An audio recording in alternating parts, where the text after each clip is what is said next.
दृष्टांत निरूपणाच्या आजच्या या सत्रामध्ये आपण 12व्या क्रमांकाचा दृष्टांत श्रवण करणार आहोत। दृष्टांत आहे रहाड घडियेचा।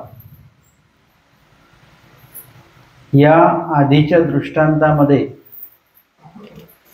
आपण श्रवण केलेलं आहे की परमेश्वर जे आहेत,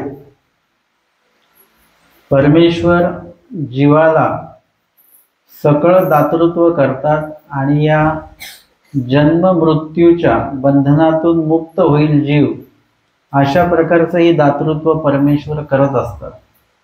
आणि असं दातृत्व देवतेंपैकी कोणी करत नाही, जीवांपैकी कोणी करू शकत नाही। आणि प्रपंच जो आहे तो निर्जीव आहे, तो ते करू शकत नाही।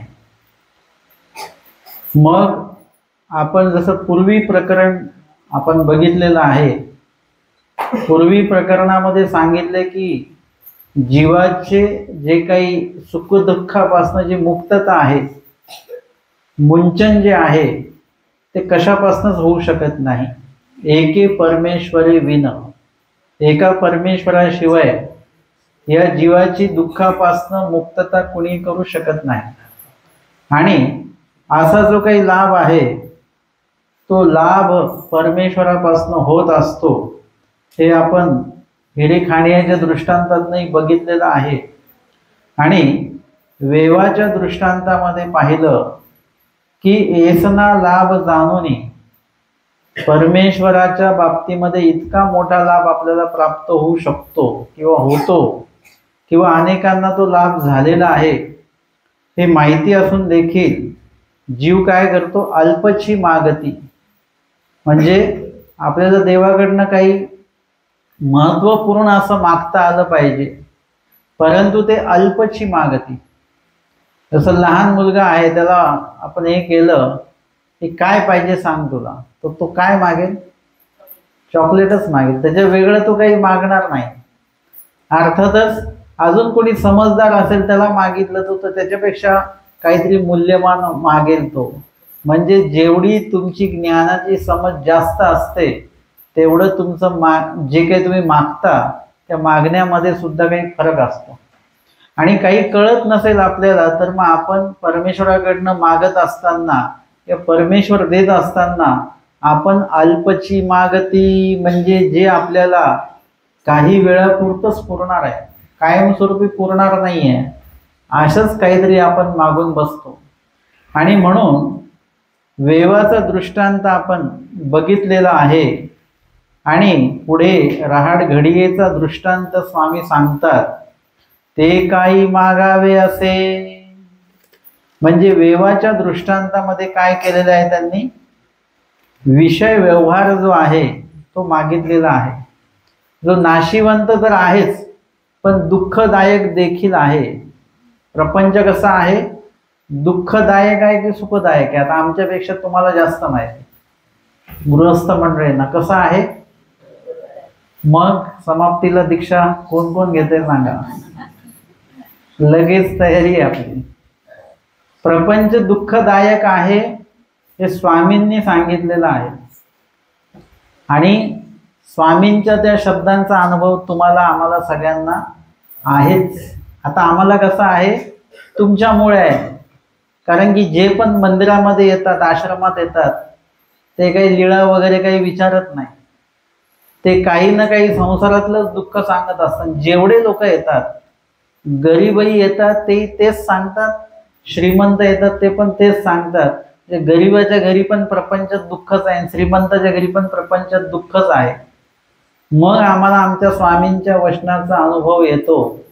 स्वामींचं वचन खरंच असतं, पण कुठेतरी त्याला असंही प्रमाण, म्हणजे काही घटनेंना स्वामींच्या वचनाचं प्रमाण असणं आणि काही वचनांना घटनेचं प्रमाण मिळणं, या दोन्ही गोष्टी जेव्हा जुळून येतात, स्वामी सांगतात की प्रपंच कसं आहे, दुःखरूप आहे, पापमूळ आहे आणि अनित्य आहे। दुःखरूप, पापमूळ आणि अनित्य। दुःखरूप म्हणजे याच्यामध्ये कुठल्याही प्रकारचं सुख हा प्रकार नाही, त्या सुखाशी ते दुःख एक जोडलेलं असतं. असं कुठलं तरी एक मला तुम्ही सुख सांगा की ज्याला दुःख जोडलेलं नाही आहे. कुठलंही घ्या तुम्ही, त्याच्यामध्ये ते दुःख आहे. जसं की पंख्याच्या ऐवजी आपण जर का AC लावलं तर सुखदायकच आहे, परंतु एका विशिष्ट वेळाने तुम्ही म्हणता की त्याच्यामुळे माझे सांधे दुखायला लागले. म्हणजे काय झालं? ते सुख त्या दुःखाशी जोडलेलं आहे. प्रत्येक गोष्ट जी आहे सुख दुःखाशी जोडले आणि दुःख सुखाशी जोडलेलं आहे. आपण सुखातलं दुःख बघतो पण दुःखातलं सुख मात्र आपण बघत नाही. आणि म्हणून प्रपंचातला कुठलाही भाग असो, मग तो पैशाचा असो, नाहीतर तो काही अलंकाराचा असो, तो संपत्तीचा असो, नाहीतर नातलगांचा असो, नाहीतर ओळखीच्या पाळखीच्यांचा असो, हा सगळा संपर्क जसा सुखदायक आहे तसाच तो दुःखदायक देखील तेवढाच आहे. म्हणून स्वामींनी सांगितलेल्या या वचनाचा आपणच अनुभवच घेतलेला आहे, त्याला वेगळं काही प्रमाण नको. आता त्यानंतर पाप मूळ आहे. प्रपंच करत असताना आपल्याला अनेक काही गोष्टी कराव्या लागतात. त्याच्यामध्ये कधी थोडंसं खोटं बोलावं लागतं, काही इकडचं तिकडे करावं लागतं. या सगळ्या गोष्टी कराव्या लागतात. आणि जगातला प्रत्येक व्यक्ती आहे तो थोडं थोडं खोटं बोलत असतो बरं का. लोक म्हणतात की मला खोटं आवडत नाही, खोटं चालत नाही, परंतु प्रत्येक जण थोडं थोडं खोटं काहीतरी बोलत असतो. आपण म्हणतो ना मी तेलकट खात नाही, म्हणजे अजिबात तेल पोटात जातच नाही का आपल्या. काहीतरी कुठेतरी तेल पोटात जात असतं, पण आपण म्हणतो मी तेलकट बंद केलेलं आहे, पण तेल आतमध्ये पोटात जाणं सुरूच आहे.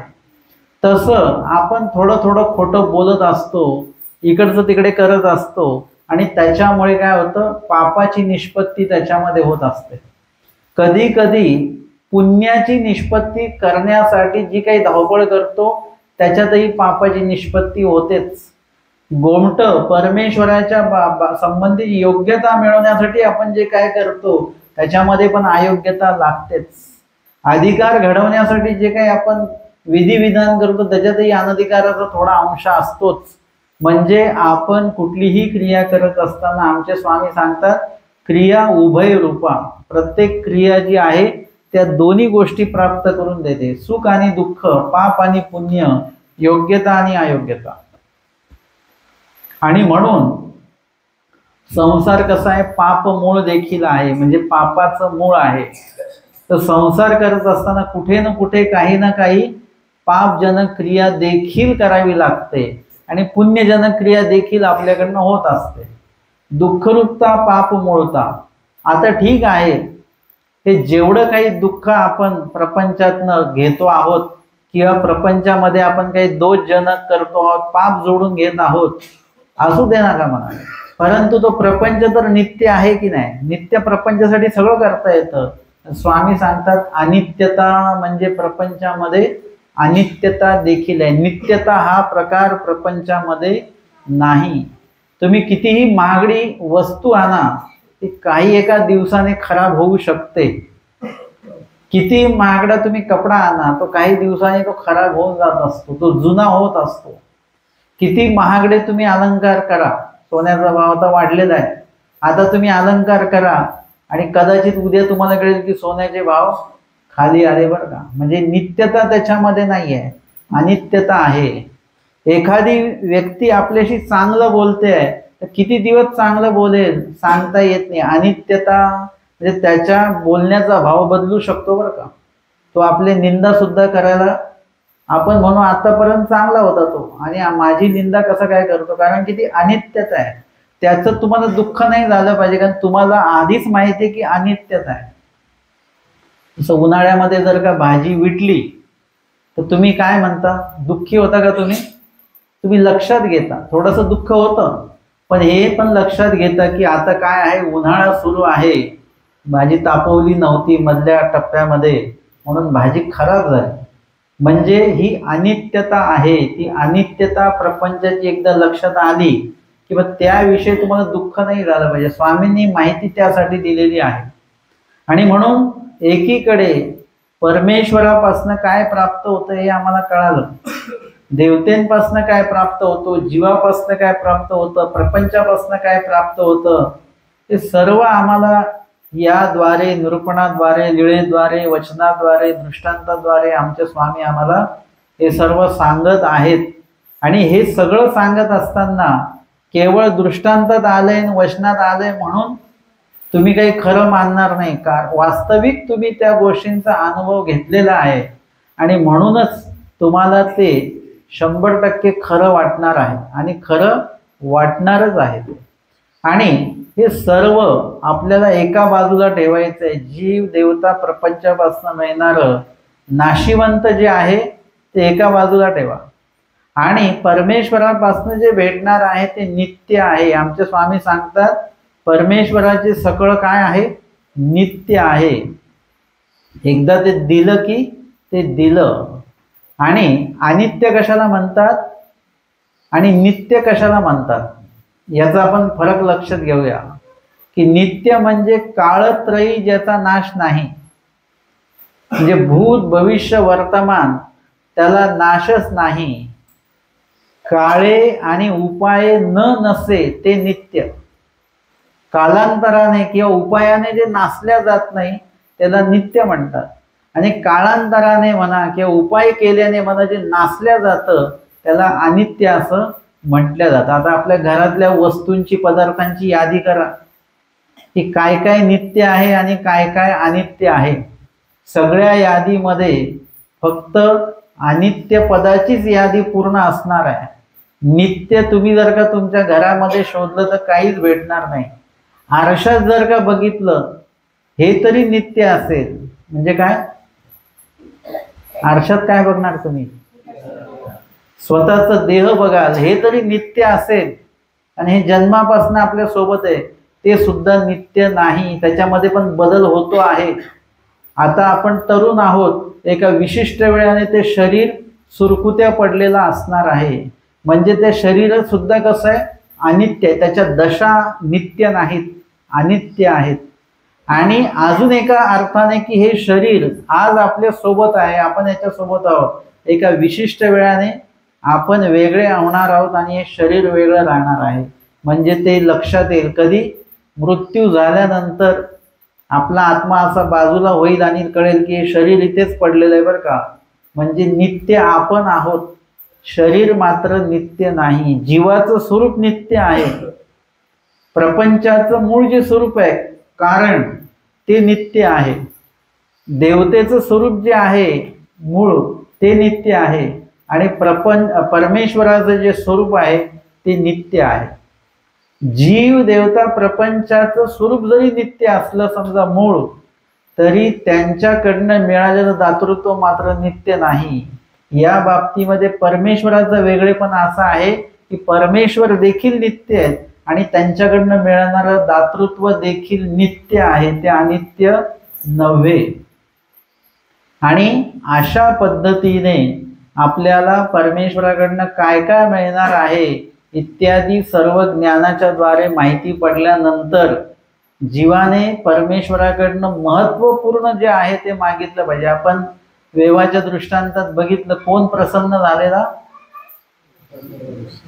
त्या साळी जो होता त्याला कोण प्रसन्न झालेलं, कल्पवृक्ष प्रसन्न झालेला. आणि त्यांनी काय मागितलं, त्यांनी वेवच मागितलं. त्यांनी मोडीये तोडी आणि वेवची दे. तैसे परमेश्वर प्रसन्न झाल्यानंतर जीवाने परमेश्वराकडे तेच मागावं का, न ते काही मागावे असे, ते काही मागायची गोष्ट आहे का, ते तर भेटणारच आहे. म्हणजे ते क्रमप्राप्त येणार आहे. जसं ते आपण उदाहरण घेतलं, पंक्तीचंच उदाहरण घेतलं, तर त्या नियोजनामध्ये जे काही वाढायचं साहित्य आहे ते क्रमाक्रमाने वाढायला येणारच आहे. एक जण वाढायला आपण त्यांना मीठ आणा, मीठ आणा, मीठ येणार आहे, क्रमाने येणार आहे. पाणी वाढणारं पण येणार आहे. काही गोष्टी मागण्याची काहीच आवश्यकता नसते, ते आपोआपच मिळत असतं. आणि ते तुम्ही नाही जरी मागितलं तरी मिळत असतं, आणि ते मागितलं तरी मिळत असतं. तुम्ही नको नको म्हटले तरी ते मिळतच असतं, ते काही सुटणार नाही. दुःख किती म्हटलं नको नको नको तरी ते भेटणारच आहे. ते असं कोणाला देता येत नाही बरं का. ते कुणीतरी म्हणालं की असं कुठून तरी देवदर्शन करून आलं आणि जर का दुसऱ्यांच्या घरी जायचं नाही, आपल्याच घरी यायचं, ते सगळं पुण्य आपल्या घरी येतं. पण जर का देवदर्शन करून येताना दुसऱ्याच्या घरी गेलं तर ते सगळं पुण्य कोणाला जातं? कोणाला जातं? त्यांना मिळतं म्हणे. म्हटलं ही गोष्ट तर चांगली झाली, मग काहीतरी पाप करून यायचं आणि कोणाच्या तरी घरी जायचं, मग ते पाप त्याच्या घरी जाईल, आपल्यासोबत येणार नाही. असं होईल का? असं नसतं. ते तुम्ही पाप करा पुण्य करा, ते तुमच्या सोबतच तुमच्या त्या अविद्येवर लागतं आणि तुम्हाला ते भोगायचं आहे. ते असं कोणाला देता येत नाही. ती काय सेवेची जबाबदारी नाही आहे किंवा मी नाही करणार तुम्हीच करा, हे असं नाही आहे. हे कर्म जे आहे ते आपल्याला मिळतं, आपण ते जोडतो, ते आपल्याला भोगायचं आहे आणि ते भोगूनच ते नासणार आहे. प्रारब्ध भोगे क्षयो, प्रारब्ध हे भोगूनच संपवायचं आहे. त्याच्यासाठी वेगळा कुठला काही उपाय नाही आहे बरं का, की बाबा अशा पद्धतीने ते आपण पुढे ढकलू किंवा नको म्हणू वगैरे. बाकीच्या गोष्टी आयुष्यात जबाबदाऱ्या तुम्ही नको म्हणू शकता, पण कर्माच्या बाबतीमध्ये तुम्ही कितीही नको म्हटले तरी सुद्धा ते तुमच्या सोबतच राहणार आहे. ते म्हणतात की गाव बदललं म्हणून नशीब बदलत नाही, ते सोबतच राहतं आपल्या. तशा पद्धतीने हे कर्म कधी जोडलेले आहेत? या सृष्टीतले नाही, अनंत सृष्टीपासून जोडलेले आहेत. आणि तेवढ्या सगळ्यांचा कर्मांचा भोगून हिशोब द्यायचा आहे. तुम्ही म्हणता आम्ही तर चांगलं काम करतोय, या जन्मामध्ये जन्मल्यापासून चांगलं काम आम्ही करतो तरी आमच्या नशिबी वाईट का आहे? कारण की ते वाईट मागच्या जन्माचा आहे, त्याच्या मागच्या जन्माचा आहे. तो मागचा हिशोब आहे सगळा. जो कर्ज काढत असतो नेहमी, त्याला या कर्जाचं तर फेडायचंच आहे, पण त्यांनी 10 वर्ष आधी कर्ज काढले तोही तो फेडतोय, नंतर परत काढलं तेही त्याला फेडायचं आहे. हे सगळ्या मागच्या कर्माचं जसं आपण हे करत असतो तसंच कर्जाचं पण आहे. कर्ज तुम्हाला जर का समजला विषय कर्ज, तर कर्म समजायला तुम्हाला काही वेळ लागणार नाही. अशा पद्धतीने जर का आज जर का तुम्ही कर्ज घेतलं तर व्याज आजच द्यावं लागतं का महिन्याने द्यावं लागतं? हा, महिन्याने. आता तुम्ही जे महिन्याने कर्ज देत त्याचं व्याज देताय, म्हणजे आज त्याला महिना झाला आणि आज आपण ते व्याजाचे पैसे देतोय, म्हणजे कर्ज आज घेतलंय का आपण? कर्ज 1 महिन्याआधी घेतलेलं आहे. तसं जे कर्म तुम्ही आज भोगताय ते आज जोडलेलं नाही आहे, तुम्ही ते 1 महिना आधी जोडलेलं आहे.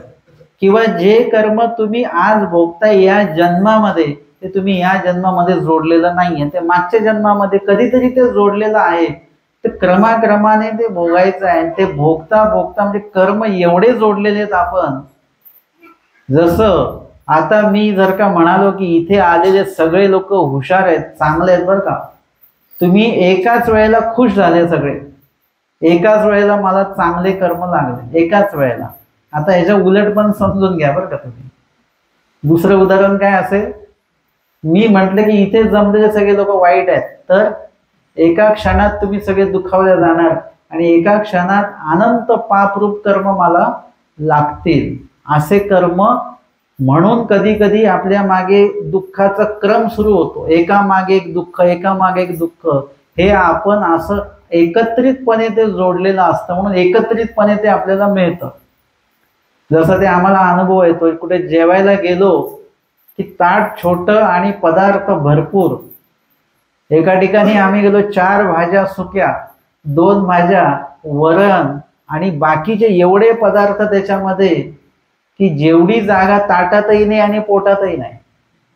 तशा प्रकारे कधी कधी पापरूप कर्म किंवा दुःखरूप कर्म अशाच प्रकारे असं वाटतं कोणीतरी ताट वाढून ठेवलेले समोर, म्हणजे त्याच्यावरून उठताही येत नाही आणि ते संपवायचं पण आहे आणि टाकता पण येत नाही. अशा पद्धतीने ते सगळं संपवल्याशिवाय तिथून उठता येत नाही. तसं ते कर्म आहेत. मग कधी कधी आपल्या मागे असे कर्म लागतात, पापरूप किंवा दुःखरूप, आणि कधी कधी सुखरूप कर्म लागतात. पण सुखरूप कर्म जेव्हा सुरू होतात तेव्हा ते आपल्या लक्षातच येत नाही की सुखरूप कर्म सुरू झालेत, पण ते संपताना मात्र लक्षात येतात की ते संपलेत. दुःखरूप कर्म जेव्हा सुरू होतात ते लगेच कळून जातं की दुःखरूप कर्म सुरू झाले. म्हणजे दुःखरूप कर्म सुरू झाले म्हणजे त्याच्या आधी सुखरूप कर्म होते की नाही, मग कळतं ना की दुःखरूप कर्म सुरू झालेले आहेत, परंतु त्याच्या आधी सुखरूप कर्म आहे त्याच्याकडे लक्षच नाही आपलं. तुमच्या आवडीचा पदार्थ तुम्ही जेव्हा खाता तेव्हा तुम्हाला ते कळत नसतं की तो संपवतोय आपण. त्याचं दुःख कधी होतं, ते जेव्हा संपतो पदार्थ तेव्हा तुम्हाला दुःख सुरू होतं की अरे संपून गेलंय. तशा पद्धतीने दुःखरूप कर्म भोगताना लक्षात येतं, परंतु ते जेव्हा संपतं तर दुःखरूप कर्माचा भोग संपला तरी खूप दिवस आपल्या डोक्यामध्ये ते राहतं आहे ना. खूप लोक आम्ही काय हाल अपेष्टा काढलेले आहेत त्याचंच ते गणित मांडत असतात सारखं सारखं सारखं सारखं, परंतु आम्ही काय सुख उपभोगलेलं आहे ते मात्र ते काही सांगत नाही. आमचे चांगले दिवसही होते हे मात्र ते कोणीच सांगत नाही. वाईट दिवस कसे होते ते मात्र आपण बरोबर लक्षात ठेवलेलं आहे. आणि म्हणून आपण स्थानवंदनाला पण गेलो, सरळ गेलो आणि सरळ आलो, काही लक्षात राहत नाही ते स्थानवंदन. पण तुम्ही स्थानवंदनाला गेलात आणि भरपूर पाऊस पडला, मग चिखलात गेलात, तुमचे सगळे हाल झाले वगैरे, ते स्थानवंदन तुमच्या लक्षात राहतं. म्हणजे दुःखरूप जे आहे ते आपण लक्षात ठेवतो आणि ते आपल्या आजाराला कारणीभूत ठरतं, तेच आपल्या दुःखाला कारणीभूत ठरतं. तेच आठवून आठवून आपण पुढे पण दुःखी होतो. ते दुःख भोग झाला, संपला, दुःख भोगून झालं, आता त्याच्या आठवणी जे आपण परत परत काढतो तर त्याच्यामुळे अजून दुःख दुःख म्हणजे दुःख आपणच ते जोपासून ठेवत असतो. आणि म्हणून या ठिकाणी प्रपंच अशा प्रकारचा आहे, दुःखरूप पापमूळ आणि वरून तो अनित्यपणा. एवढं सगळं धावपळ केल्यानंतर देखील शिल्लक काय राहतं का प्रपंचामध्ये? तर काहीच राहत नाही. ते कधी कळतं? सगळ्यात शेवटी कळतं, जेव्हा सगळी वेळ निघून गेलेली असते तेव्हा सगळ्या गोष्टी लक्षात येतात. त्यावेळी आपण काहीच करू शकत नाही है ना. तुम्ही ट्रॅफिकमध्ये एकदा अडकल्यानंतर कळतं की आपण अडकलो, मग तुम्ही काहीही करू शकत नाहीत. तशा पद्धतीने इथे या सगळ्या गोष्टी, दुःखरूपता आपल्याला भेटणार आहे, सुखरूपताही भेटणार आहे. तुम्ही जेवढं काही जोडलेलं आहे ते सगळं काही तुम्हाला भेटणार आहे. नाही भेटणार अशातला काही भाग नाही. परंतु आपण काय करतो, जे भेटणार आहे तेच आपण मागतो. आपल्याला जे भेटणार आहे ते मागू नका, जे भेटणार नाहीये ते परमेश्वराकडनं मागा. आता परत अजून ह्या वाक्यात अजून सुधारणा करू आपण. आपल्याला जे जीव देवता आणि प्रपंचाकडनं जे भेटणार आहे ते परमेश्वराकडनं मागू नका. आपल्याला जीव देवता प्रपंच यांच्याकडनं जे भेटणार नाहीये आणि फक्त परमेश्वराकडनंच जे भेटणार आहे ते आपल्याला परमेश्वराकडनं मागता आलं पाहिजे. जसं सोनाराच्या दुकानात गेलात तुम्ही, तर तुम्ही साखर मागाल का त्यांच्याकडे? काही भाजीपाला मागाल का? नाही. तो ते देण्यासाठी बसलेला नाहीये, तो सोनं विकायला बसले, त्याच्याकडे फक्त सोनच मागू शकता तुम्ही. आता तुम्ही जर का भाजीपाला वगैरे किराणा जो दुकानवाला आहे त्याच्याकडे तुम्ही गेला, सोनं मागितलं तर तो देऊ शकेल का? नाही, तो विकायला ते बसलेला नाहीये. तसं देवता काही गोष्टी द्यायला बसलेल्या आहेत पण त्या काही गोष्टी त्या देऊ शकत नाही. आणि परमेश्वर जे आहेत जे द्यायला बसलेले आहेत त्याच्या व्यतिरिक्त परमेश्वर जीवाला दुसरं काही देत नसतात. आणि जे देतातही ते सुद्धा तुम्हीच जोडलेलं असतं आणि तेही मायेकरवी देवतेकरवी ते तुम्हाला देत असतात. स्वतः नाशिवंत गोष्ट परमेश्वर मात्र देत नसतात. आणि म्हणून या गोष्टी आपल्याकडे आपल्याला देवाकडे मागायच्या देखील नाहीत, कुठल्या ज्या नाशिवंत आहेत. म्हणून सांगतात, ते काही मागावे असे ते सकळही कर्मवशेची पावेल. ते कर्मवशेची, कर्माला जे काही बांधलेलं आहे ते आपल्याला भोगायला मिळणारच.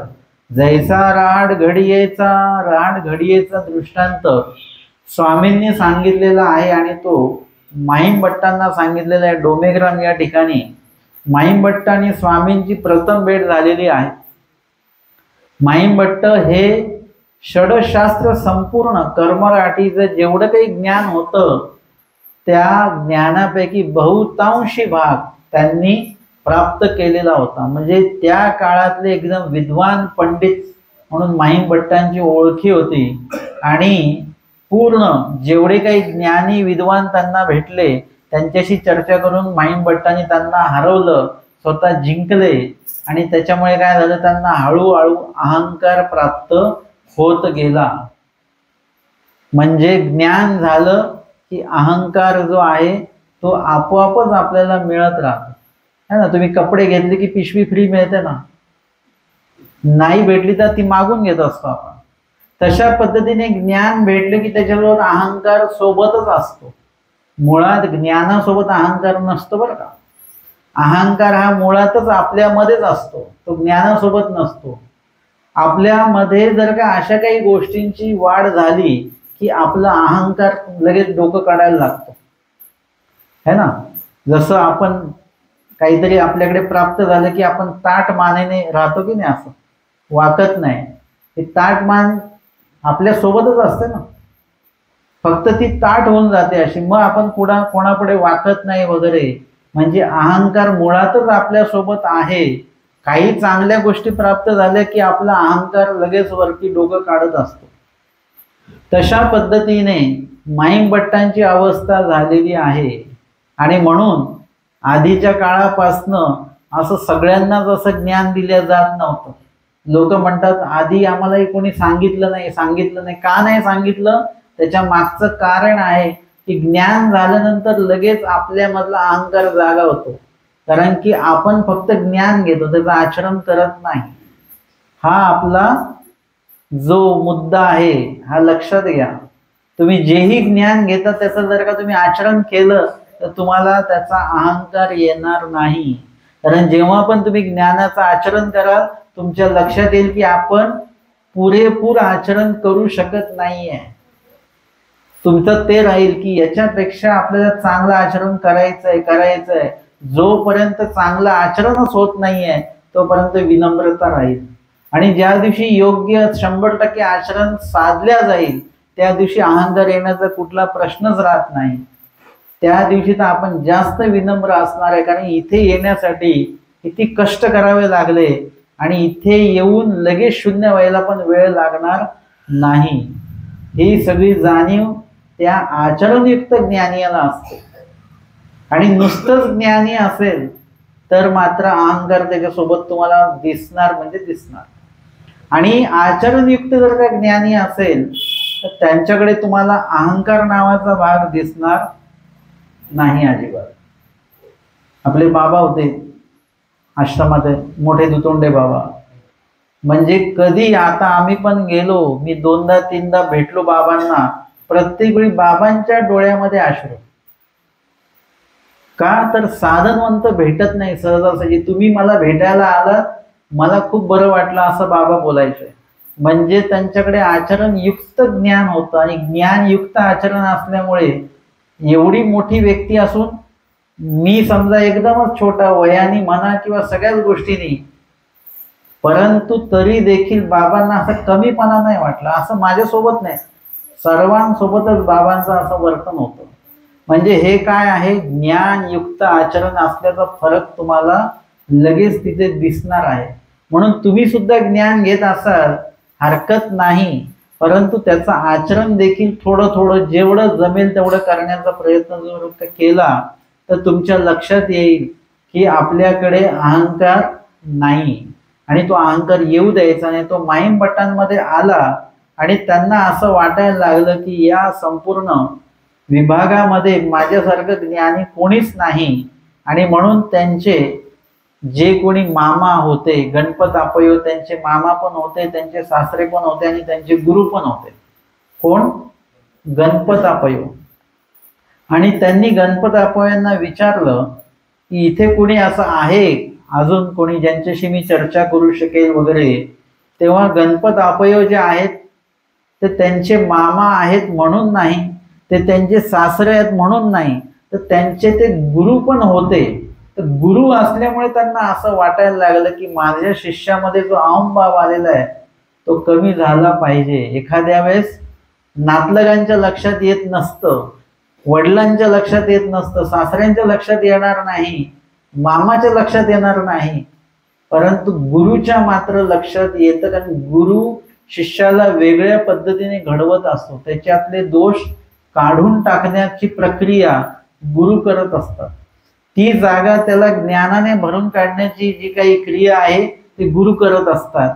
आणि म्हणून एखाद्या वेळेस आपले जे आई वडील नातलग यांना आपल्यातले दोष दिसणार नाहीत, परंतु गुरु मात्र आपल्यातले दोष आपल्यामध्ये ठेवत नाही, ते काढतात. लगेच त्यांना असं वाटतं की माझ्या शिष्यामध्ये अशा कुठल्याही प्रकारचे दोष असता कामा नये. आणि म्हणून स्वामी सांगतात शिष्याभिमान तो मेळियेपसी अधिक. शिष्याभिमान जो असतो ते गुरु असतील त्यांना त्या पत्नीपेक्षा पण शिष्याचा अभिमान जास्त असतो. कधीही शिष्याबद्दल त्यांनी ऐकलं चांगलं तर गुरु मनोमन ते सुखावत असतात. आणि म्हणून इथे गणपत अपयव त्यांना म्हणतात की इथे श्री चांगदेवराव गोसाव्यांशी भेटी होय, म्हणजे तुमच्या वाचिल्याचे फळ तय होईल. म्हणजे तुम्ही जो अभ्यास केलेला आहे त्याचं छीज तेव्हाच होईल जेव्हा इथे श्री चांगदेवराव गोसावी म्हणून आहेत त्यांच्याशी जेव्हा तुमची भेट होईल, चर्चा होईल, तर तुम्ही अभ्यासलेल्या तुमच्या या ज्ञानाचा लाभ तुम्हाला तेव्हाच होईल. माहिमभट्ट म्हणतात ते काही विद्वांस, ते काही विद्वान आहेत का? जे ज्ञानी व्यक्ती हे बघतो की मी कोणाशी बोलेल, ज्ञानीच व्यक्तीशी बोलेल, माझ्या बरोबरीचा असेल तर. मुळामध्ये म्हणजे ज्ञानी व्यक्तीने ज्ञानीशी तर संवाद केलाच पाहिजे, पण अज्ञानीयासोबत पण संवाद केला पाहिजे, अन्यथा ज्ञानीयासोबत पण संवाद केला पाहिजे. त्याचं अज्ञान आणि अन्यथा ज्ञान दोन्ही त्यांनी घालवलं पाहिजे. हा सुद्धा जो गुण आहे तो ज्ञानीयाकडे असणं आवश्यक आहे. आणि ते म्हणतात ते काही विद्वान आहेत का? ना महात्मे, ते म्हणतात नाही विद्वान आहेत की नाही माहिती, पण ते महात्मे आहेत, संन्यासी आहेत. संन्यासी म्हणजे वेश परिवर्तन संन्यासी नव्हे बरं. संन्यासी म्हणजे ज्यांच्यामध्ये संन्यासत्वाचे सगळेच गुण आहेत, राग द्वेष काम क्रोध मद मत्सर यांचा त्याग, याची नावे संन्यासकी बाई. असा व्यक्ती प्रपंचात असला तर त्याला कर्मराठीमध्ये पण काय म्हणतात, बुवा म्हणतात की नाही. म्हणजे त्याला सुद्धा संत या दृष्टीने बघितल्या जातं.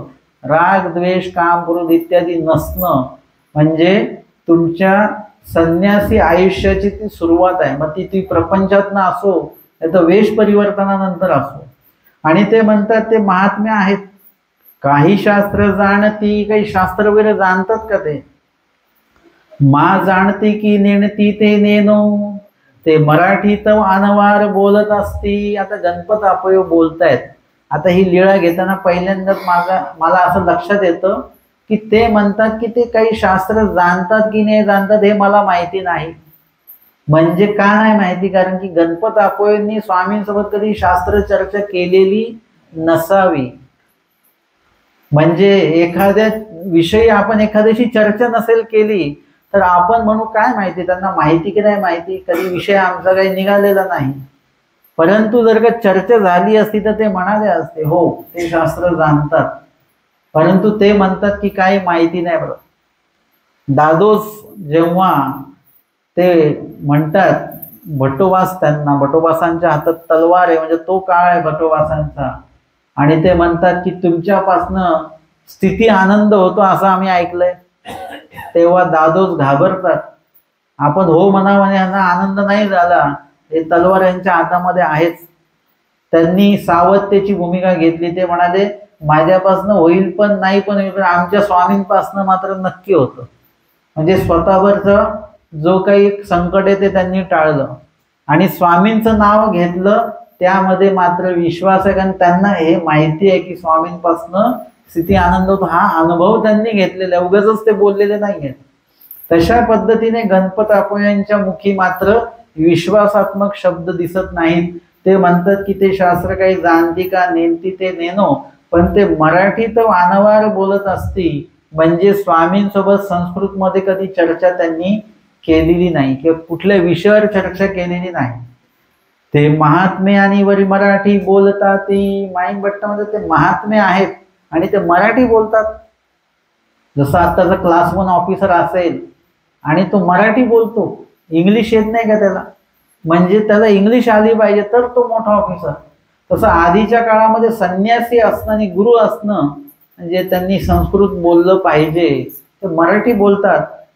तरी मासी माहियासी काही बोलती, मग माझ्याशी त्यांची काय चर्चा होणार, काय बोलतील ते माझ्याशी. हा अहंकाराचं वाक्य माहिमभट्टाच्या मुखी आहे. ते मराठीया बोलती तरी मी संस्कृत बोलेन, ते मराठीत बोलतील तर मी संस्कृतमध्ये बोलेन आणि त्यांना हरवेन. आणि मग ते म्हणतात चला ठीक आहे, एवढ्या लोकांना आपण हरवलेलं आहे, अजून यांना पण भेटूया. आणि ते गणपतापयांना म्हणतात तुम्ही त्यांच्या दर्शनाला जाल त्यावेळेला मला घेऊन जा, असं ते गणपतापयांना माहिमभट्ट म्हणतात. आणि मग एक दिवशी गणपतापय जे आहेत ते स्वामींच्या भेटीसाठी निघालेले आहेत आणि माहिमभट्टांना ते म्हणतात सोबत घेऊन जातात.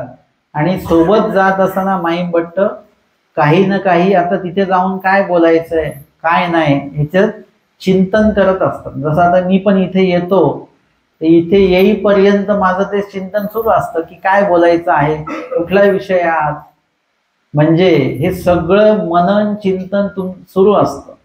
आणि ते सगळं करत असताना मग ऐसे बोलती तरी ऐसा आक्षेप करीन, ते जर का असं बोलले तर मी तसं बोलेन, ऐसे बोलती तर ऐसा आक्षेप करीन, अजून असं बोलले तर मी तसं बोलेन, ते तसं बोलले तर मी असं बोलेन, असं मनातल्या मनात त्यांचं चालू आहे. आणि ते भामाठाणापर्यंत आले. गणपतापयांना गावात काही काम होतं म्हणून ते गावात गेले आणि पिंपळे वामन भट हे स्वामींच्या भेटीला चाललेले होते. आणि गणपतापय त्यांना म्हणतात वामन भटो तुम्ही के जात असा, म्हणजे कुठली तयारी चालू आहे. आधीच्या काळात कुठे जायचं असेल तर बैलगाडी वगैरे असं सगळे ते तयार केले जायची. आणि ते म्हणतात मी स्वामींच्या भेटीला चाललेलो आहे. हो का, तरी माहिमभट्टा ते घेऊन जा, यांना सोबत घेऊन जा. आणि मग ते माहिमभट जे आहेत ते पिंपळे वामन भटांसोबत स्वामींच्या भेटीला जातात. सकाळचा स्वामींचा पूजावस्त्र संपन्न झालेला आहे. सपूजित स्वामी आसनावर उपविष्ट होते. सपूजित म्हणजे पूजन झालेलं आहे स्वामींचं. आणि ते फुलांचे जे अलंकार आहेत आणि सकाळचा पूजावस्त्र स्वामींचा संपन्न झालेला आहे. तर सकाळी स्वामी उर्धव पांढरट टिळा लावायचे कपाळावर, म्हाळ प्रदेशी फुलांचे जे काही अलंकार आहेत ते बाईसा ओळगवायच्या भटोबासांनी बनवलेले. असं सगळं स्वामींचं ते पूजन तसंच्या तसंच आहे श्रीमूर्तीवर. आणि स्वामी आसनावर विराजित आहेत. आणि मग स्वामींची आणि त्यांची भेट झालेली आहे.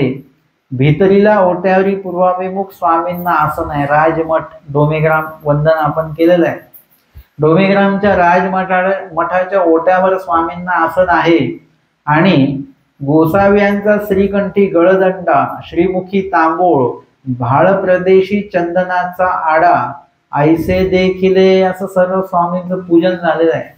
स्वामींच्या भाळ प्रदेशी चंदनाचा आडवा टिळा रेखलेला होता. आणि पिंपळे वामन भटांनी स्वामींना दंडवत केले, श्रीचरणा लागले, जे काही विधी करायचं तो सर्व केला आणि ते निघालेले आहेत.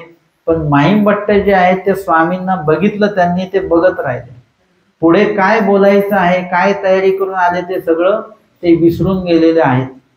आणि नंतर मग पिंपळे वामन भट निघाले तेव्हा पिंपळे वामन भट त्यांना म्हणतात भटो चाला.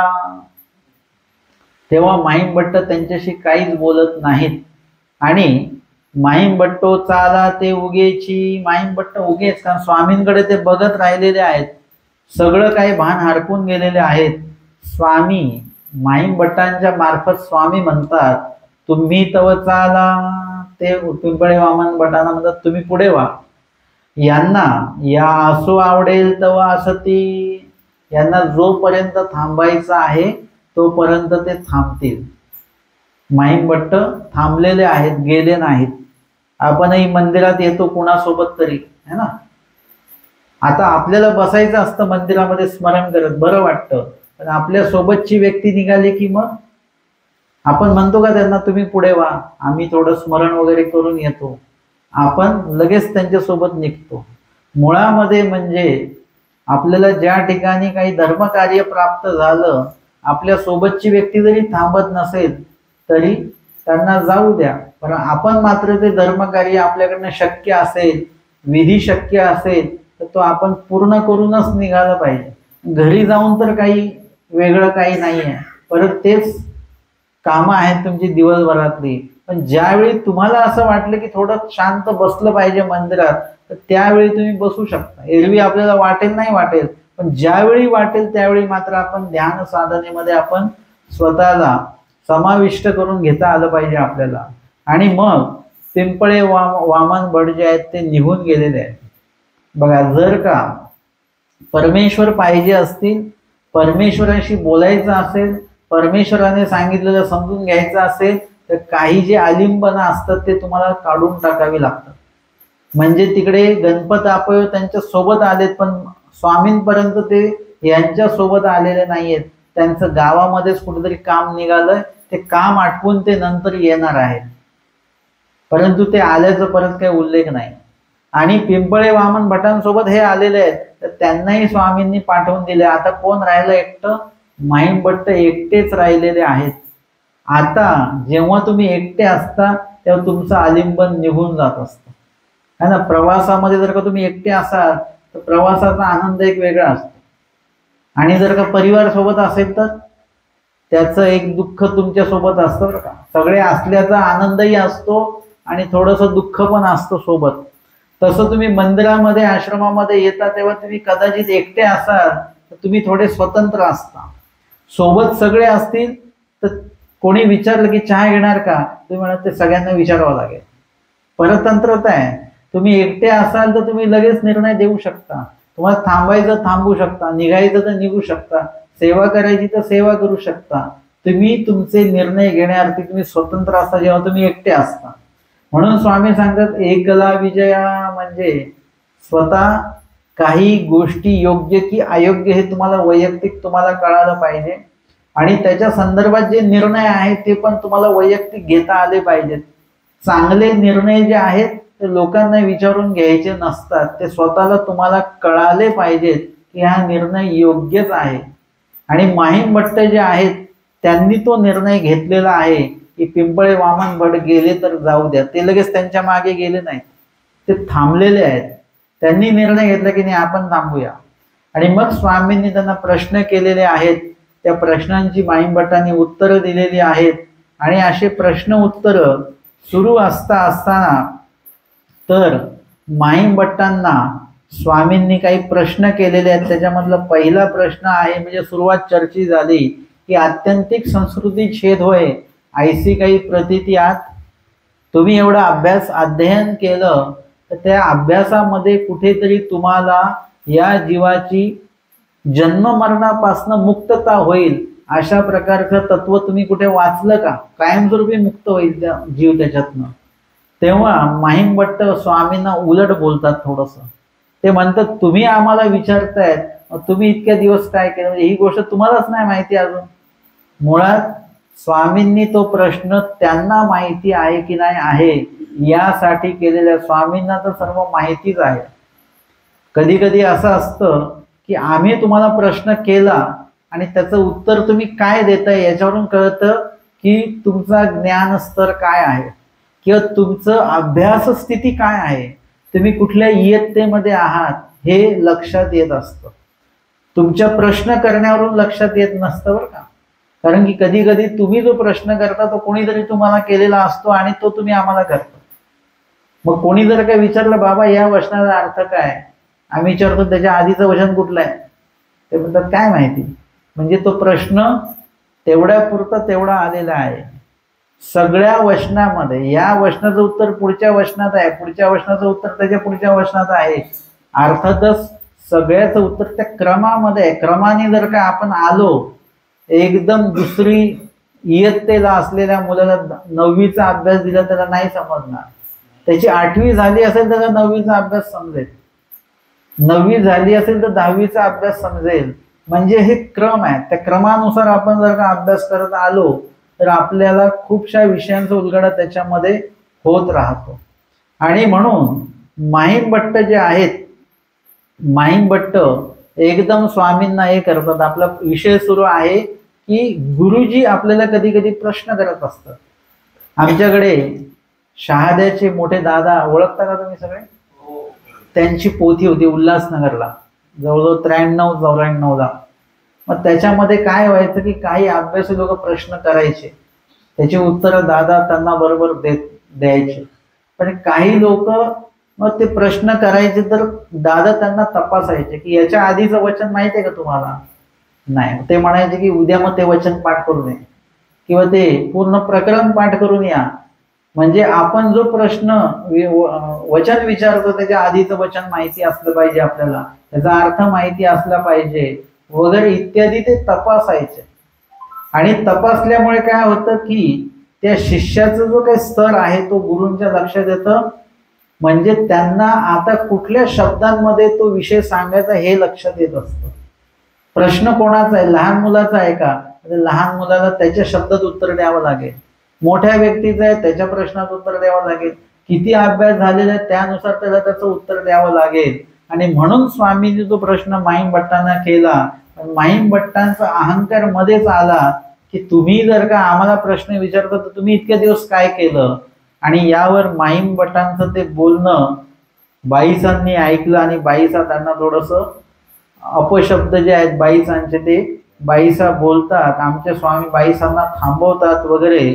आणि मग स्वामी म्हणतात की सतत म्हणजे स्वतः जीवाला स्वतःच अशा विचाराने स्वतःच्या त्याला लक्षात येणार नाही. जेव्हा परमेश्वर ज्ञान देतील तेव्हाच त्या जीवाला काय ज्ञान आहे, काय अज्ञान आहे, काय अन्यथा ज्ञान आहे ते लक्षात येणार आहे. आणि तिथे सुरीचा दृष्टांत स्वामींनी सांगितलेला आहे.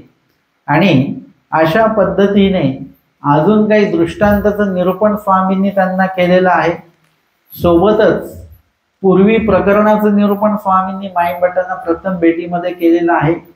आणि त्याच ठिकाणी हस्तीचा दृष्टांतही स्वामींनी सांगितला.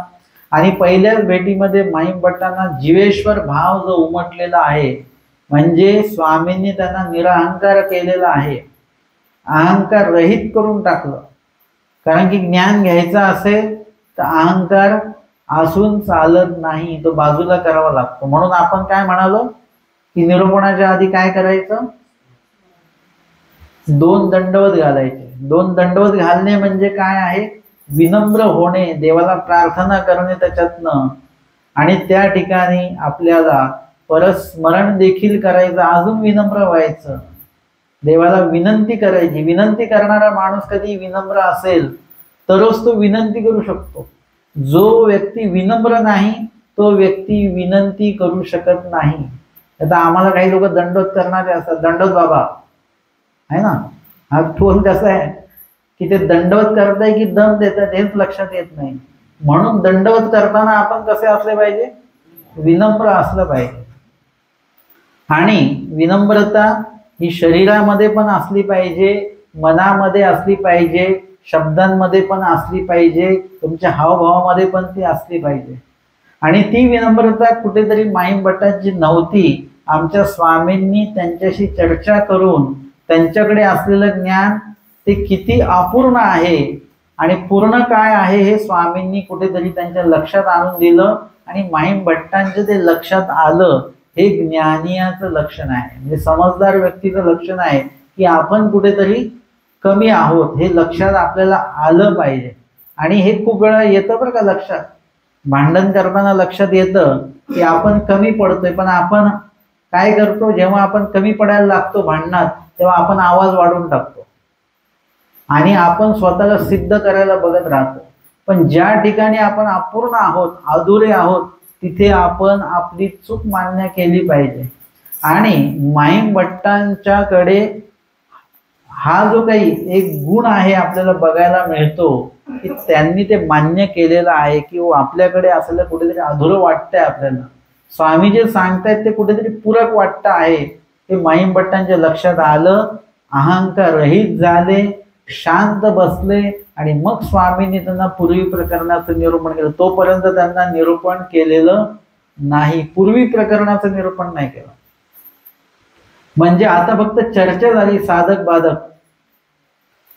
जे द्यायचं आहे ते स्वामींनी अजून दिलं नाही. ते कधी देता येईल? ते म्हणतात ना की जेवायला कधी वाढतात? जेव्हा तो जेवणारा माणूस बसेल तिथे. ते म्हणतात कोणी बसल्याशिवाय वाढू नका. जेवणारा माणूस आधी स्थिर झाला पाहिजे, तो बसला हे लक्षात आल्यानंतरच त्याचं ताट वाढल्या जाणार, त्याच्या आधी नाही.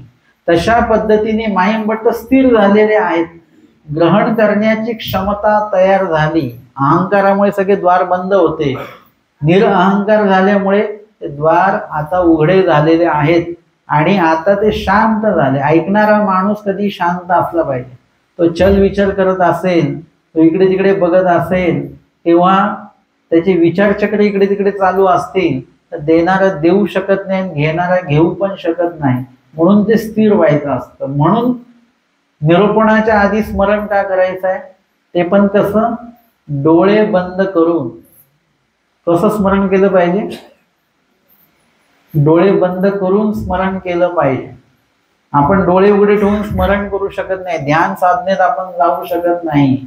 आणि मग त्या ठिकाणी स्थिरता जी आहे ती महत्वाची, जी माईमभट्टांना प्राप्त झाली. निरअहंकारता जी आहे ती प्राप्त झाली. मग पूर्वी प्रकारांचं निरूपण केलं आणि मग माया निर्वच जो आहे तो स्वामींनी माईमभट्टांना सांगितलेला आहे. स्वामी सांगतात की चैतन्य माया विदेह पराशक्ती विचारपर शास्त्राचं निरूपण जे आहे ते माईमभट्टांना केलेलं आहे. मुख्य तुल्य अंश रश्मी दिव्य दिनस्थ जळस्थ स्थळस्थ घटघटाभिमानी अनस्यूत जड अजड चिज्जड एवं त्रिविध माया. अशा प्रकारे मायेच्या संदर्भातली जी काही वचनं आहेत सुरुवातीची विचारशास्त्रातली, ती स्वामींनी त्यांना निरूपण केली. आणि पुढे हा दृष्टांत जो आहे रहाड घडियेचा, हा दृष्टांत आपण अजून एका लीळेमध्ये बघितला 2 दिवसाआधी. रहाड घडियेचा कुठल्या, वेवाच्या दृष्टांतात बघितला. म्हणजे वेवाचा दृष्टांत ज्या लीळेत सांगितलेला आहे, कनाशीच्या ब्राह्मणाला स्वामी सांगतात की कर्मवशी तुम्हाला सगळं भेटणार आहे, तुम्ही काय मागू नका. आणि तो दृष्टांत तिथेही त्यांना सांगितला आणि माईमभट्टांना देखील इथे स्वामींनी हे कर्माचं जे चक्र आहे त्याच्याबद्दल सांगितलेलं आहे की रहाटी घडी बांधली असे. दृष्टांत बघण्याच्या आधी आपण त्याची लापिका बघितलेली आहे की हे काही मागावे असे, हे म्हणजे जे काही सुख दुःख आहे नाशिवंत जे आहे ते देवाकडे मागू नका, ते सकळही कर्मवेशेची तुम्हाला भेटणार आहे. जैसा रहाड घडियेचा रहाटी घडी बांधली असे. त्या रहाड घडिकेला ते घडे जे आहेत, छोटे छोटे मडके आहेत किंवा मटके आहेत, ते बांधल्या गेलेले आहेत. आणि ते ये जाय भरे रिचवे, ते ये जाय म्हणजे ते येतं जातं. जातं म्हणजे कुठे जातं, खोल जातं विहिरीमध्ये, आणि येतं म्हणजे वर येतं. जाताना ते कसं आहे, रिकाम आहे, आणि येताना कसं आहे, ते पाण्याने भरून येत असतं. पाणी म्हणजे काय आहे, पाप आणि पुण्य कर्म आहेत. किंवा जर का सरसकट बघितलं तर जे जोडतो आपण, मग ते पाप असो, पुण्य असो, ओक्ते असो, गोमटे असो, योग्यता असो, अयोग्यता असो, अधिकार असो, अनधिकार असो, कणव असो, खंती असो, काही का असे ना, जे जोडलं जातं ते म्हणजे पाणी आहे. ज्याच्यामध्ये आपण ते जोडतो ते म्हणजे आपण आहोत. ते जे घडे आहेत ते आपण आहोत किंवा आपलं अविद्या स्वरूप आहे. त्या अविद्या स्वरूपावर हे सगळं जोडल्या जात असतं. जसं तुमच्या पैशांची देवाणघेवाण झाली की काय होतं, ते तुमचं बँकेचं जे खातं आहे त्याच्यावर ते सगळं हिशोब मांडला जातो, त्याच्यावर बरोबर येत राहतो. तशा पद्धतीने अविद्येवर हा सगळा पापरूप पुण्यरूपाचा हिशोब त्याच्यावर आहे. योग्यता अयोग्यतेचा हिशोब सगळ्या जीव स्वरूपावर आहे. आणि हे सगळं आपण जे जेवढं काही जोडतो तेवढं सगळं त्या घड्यामध्ये साठवल्या जात असतं. आता हे जिथून कुठून आपण ते जोडतो आणि वर आल्यानंतर म्हणजे त्या त्या देहामध्ये आलो, त्या त्या कर्मफळामध्ये आलो, किंवा त्या त्या कर्मफळाचा भोग जेव्हा येतो, त्याचा क्रम येतो, त्याचा नंबर येतो, त्यावेळेला ते कर्म आपल्याला भोगायला मिळतं. तुम्ही म्हटले की मला आता दुःख भोगायचं आहे, नाही मिळणार. तुम्ही म्हटले की आता या दुःखात मला सुख पाहिजे, तर नाही मिळणार. जेव्हा ज्याचा क्रम येईल तेव्हाच ते बरोबर त्या ठिकाणी भोगल्या जात असतं. म्हणजे आधीच्या काळामध्ये असं होतं बरं का, की पावसाळ्यातच पाऊस पडायचा, हिवाळ्यात थंडी असायची, उन्हाळ्यात ऊन असायचं. आता तसं नाहीये. आता उन्हाळ्यातही पाऊस पडला, आता हिवाळ्यातही पाऊस पडतो आहे. म्हणजे आता हे चक्र सगळं बदलून गेलेलं आहे. परंतु कर्माच्या चक्रामध्ये तसं काही बदल होत नसतो वातावरणाचा. इथे प्रदूषण जरी किती जरी झालं तरी दुःखाच्या वेळेला दुःख, सुखाच्या वेळेला सुख भेटणार आहे. त्याचा ऋतुकाळ बदलणार नाहीये. तो क्रम आहे कर्म भोगण्याचा. आणि म्हणून या ठिकाणी कधी कधी असं असतं ना, ज्यावेळी आपली क्षमता होती सर्व खाण्याची तेव्हा खायला मिळालंच नाही काही. आता खायला सर्व मिळतंय, परंतु आता त्या खाण्यावर बंधनं आलेली आहेत.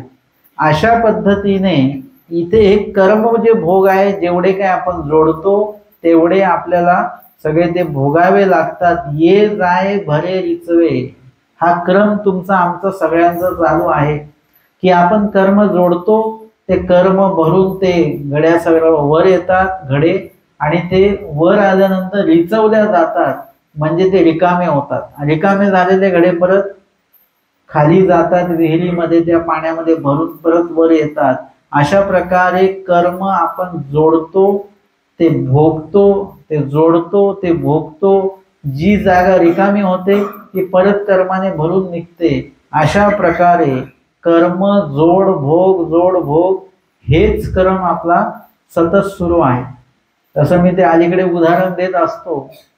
महिला वर्ग सकाळी उठले की काय करतात, चहा बनवतात. चहा बनवला की चहाची भांडी घासून ठेवली, परत आता नाश्त्याची भांडी काढायची, नाश्ता बनवायचा तो खायचा, नाश्त्याची भांडी परत ठेवून द्यायची. परत आता दुपारच्या जेवणाची भांडी काढायची, जेवण बनवलं परत ती भांडी घासून ठेवली. असा हा क्रम किती दिवस चालतो तुमचा? सगळे दिवस. म्हणजे जेव्हापासनं तुम्ही ती सुरुवात केली स्वयंपाक बनवायला म्हणा वगैरे काय, तेव्हापासून तर मरेपर्यंत, महिला वर्गांचं मरेपर्यंत असतं बरं का.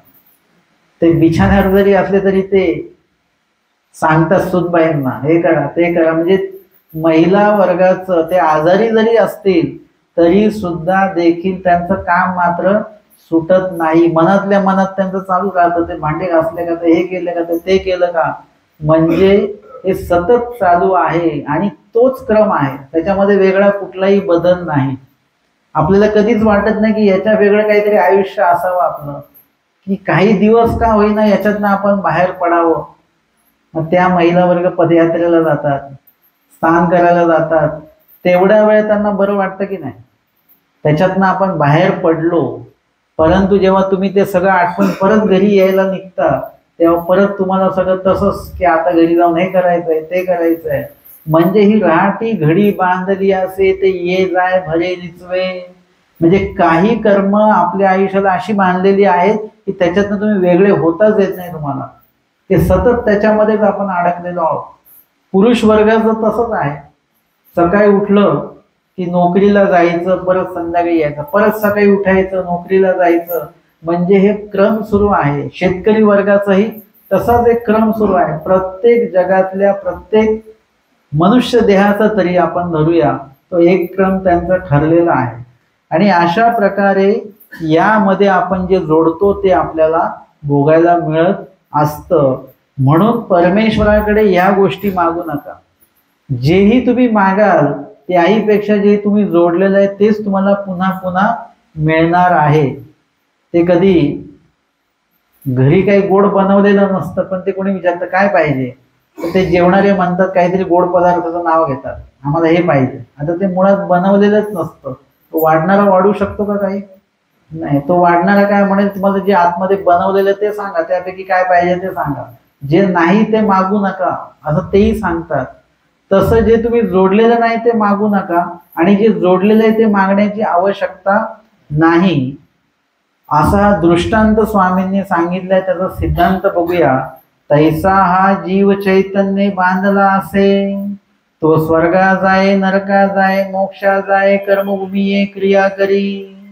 असा हा जीव संलग्न मायेचा जो आहे त्याच्याशी आपण जोडलेलो आहोत, कर्माशी आपण जोडलेले आहोत. जे कर्म तुम्ही विसरता ते कर्म तो संलग्न तुम्हाला आठवण करून देतो. ते कर्म आपण करतोच आणि त्या कर्म केल्यामुळे तो जीव स्वर्गाला जातो, नरकाला जातो, मोक्षाला जातो देवतेच्या, आणि कर्मभूमीमध्ये परत येतो, म्हणजे मनुष्य देहामध्ये येतो.